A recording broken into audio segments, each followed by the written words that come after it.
तो भाई learning licence test देने में आजकल एक बहुत ही बड़ी प्रॉब्लम्स हो रही है। समझने वाले के लिए तो काफ़ी छोटी प्रॉब्लम है, मतलब कि जिसको समझ में आ जाएगा उसके लिए तो ये प्रॉब्लम काफ़ी छोटी है, लेकिन जिनको समझ में ही नहीं आ रहा उनके लिए काफ़ी बड़ी प्रॉब्लम है। क्योंकि भाई समझ में ही नहीं आ रहा है कि टेस्ट कहाँ से देना है और कैसे देना है। तो इस वीडियो को देखने के बाद आपको थोड़ी हेल्प ज़रूर मिलेगी। मैं आपको बताता हूँ कि आपको करना क्या है।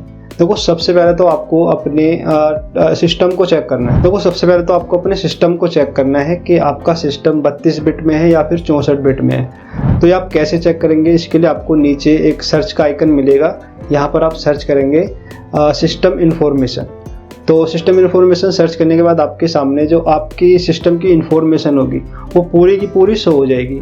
तो यहीं पर आपको शो होगा 32 बिट या फिर 64 बिट। आपका कंप्यूटर या फिर आपका लैपटॉप 32 बिट को सपोर्ट करता है या फिर 64 बिट को सपोर्ट करता है। तो ये चेक करने के बाद जैसे ही आप टेस्ट देने के लिए अपने पोर्टल पर जाते हैं, अब वहाँ पर आपको जो प्रॉब्लम शो हो रही है स्मार्ट लॉक की, तो यहाँ पर आपको दिख रहा होगा स्मार्ट लॉक 64 बिट और 32 बिट। तो आपने अपने सिस्टम को चेक किया, अगर आपका सिस्टम 32 बिट को सपोर्ट करता है, 32 बिट आपके सिस्टम में लिखा है, तो आपको 32 बिट स्मार्ट लॉक की एप्लीकेशन को इंस्टॉल करना है। और अगर आपका सिस्टम 64 बिट को सपोर्ट करता है तो आपको 64 बिट स्मार्ट लॉक को इंस्टॉल करना है।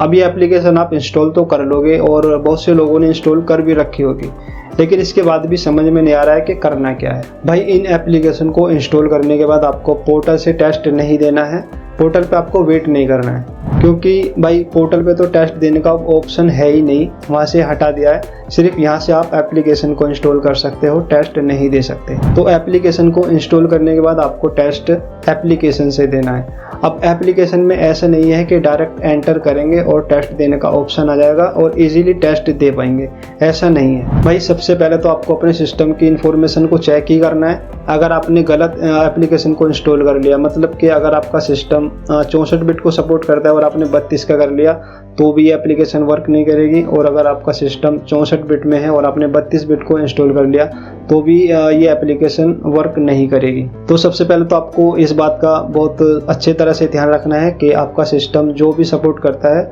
आपको वही एप्लीकेशन को इंस्टॉल करना है। अब आप टेस्ट पोर्टल से नहीं, आपको इसी एप्लीकेशन से देना है और यही एक रास्ता है, आप टेस्ट सिर्फ एप्लीकेशन से ही दे पाएंगे। अब एप्लीकेशन में बहुत शॉर्ट तरीका नहीं है, काफ़ी टाइम लग जाता है, क्योंकि सबसे पहले तो ये एप्लीकेशन काफ़ी देर में ओपन होती है और काफ़ी देर में ओपन होने के बाद इसमें ऑप्शन आता है एप्लीकेशन और कैप्चा टाइप करने का। उसके बाद ये धीरे धीरे से ओपन होता है, फिर उसके बाद ऑथेंटिकेट करने के लिए ऑप्शन आता है। ऑथेंटिकेट का ऑप्शन भी आ जाएगा, लेकिन फिर ऑथेंटिकेशन में काफ़ी समय लग जाएगा। मतलब टेस्ट तो आपका ज़रूर होगा, लेकिन आपको काफ़ी टाइम लगेगा। आपको टेस्ट एप्लीकेशन से ही देना है और एप्लीकेशन में ही एंटर करना है, लेकिन आपको समय निकाल के बैठना है, क्योंकि अगर आप इस एप्लीकेशन में एक बार एंटर कर लेंगे तो फिर आपको टेस्ट देना ही है। अगर आप इसको यहाँ से बाहर निकलने की कोशिश करेंगे तो आपका कंप्यूटर और आपका लैपटॉप हैंग हो जाएगा और फिर आपको इसको रीस्टार्ट करना है और दोबारा से इसी प्रोसेस को दोबारा से करना होगा सब कुछ। तो आप जो है अपना टाइम निकाल के जब भी टेस्ट देने के लिए बैठें, क्योंकि भाई इस एप्लीकेशन में काफ़ी समय लगता है और टेस्ट तो हो जाता है लेकिन समय बहुत लग जाता है। और मोबाइल वालों के लिए भी बता दूं तो भाई मोबाइल वाले इसमें कोशिश ही ना करें, क्योंकि भाई ये टेस्ट जो है मोबाइल से तो होने वाला है ही नहीं, क्योंकि बिना एप्लीकेशन के टेस्ट होगा नहीं और ये एप्लीकेशन मोबाइल में इंस्टॉल ही नहीं होगी। लेकिन अगर मोबाइल से किसी ने टेस्ट दिया है किसी वजह से, भाई मुझे तो पता नहीं, लेकिन मैंने काफ़ी कोशिश भी करी है मोबाइल से टेस्ट नहीं हो पाया। मोबाइल से एप्लीकेशन इंस्टॉल नहीं हो रही तो टेस्ट कहाँ से होगा। लेकिन भाई किसी ने दिया है अगर, तो कमेंट में ज़रूर बताएं, जिससे कि मेरी भी हेल्प हो और सभी व्यूवर्स की हेल्प हो। तो ये सब कुछ करने के बाद भी अगर आपकी प्रॉब्लम सॉल्व नहीं होती है तो आप मुझे पर्सनली कॉन्टैक्ट कर सकते हैं। डिस्क्रिप्शन में आपको मेरे व्हाट्सएप का लिंक मिल जाएगा, मेरी मेल आईडी मिल जाएगी, आप मुझे कॉन्टैक्ट कर सकते हैं, मैं आपकी ज़रूर हेल्प करूंगा। तो अगर आपको ये वीडियो अच्छी लगी हो तो वीडियो को लाइक ज़रूर करना और मेरे चैनल को सब्सक्राइब करके बेल आइकन को ऑन कर लेना, जिससे कि मेरी सभी इन्फॉर्मेटिव वीडियो का नोटिफिकेशन आपको ज़रूर मिल सके। तो चलिए फिर मिलते हैं नेक्स्ट वीडियो में, तब तक के लिए goodbye and take care.